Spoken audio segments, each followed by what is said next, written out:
Shtabi i përgjithshëm i ushtrisë ukrainase tha të martën se kishte kryer sulme me raketa dhe se kishte shkatruar 2 helikopter rus, një depo municionesh dhe artilleri. Megjithatë, ushtria nuk dha detaje se në cilën zonë kanë ndodhur sulmet me raketa.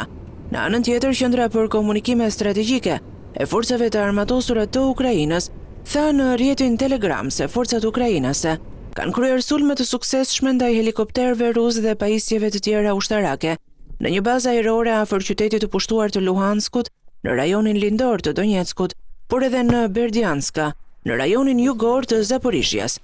Megjithatë, zyrtari emëruar nga Moska në pjesën e pushtuar të Zaporizhjas, Vladimir Rogov, tha se raketat ukrainase ishin shkatruar. Një ditë më parë, zyrtar ushtarak Ukrainas raportuan se gjatë kësaj jave, ushtria ukrainase ka shkatruar 3 avion luftarak rus Su-25 në rajonin e Donjeckut. Sipas të dhënave të shtabit të përgjithshëm të Ukrainës, që kur Rusia ka nisur pushtimin e Ukrainës në shkurt të vitit kaluar, Moska ka humbur 318 avion dhe 317 helikopter gjatë luftimeve.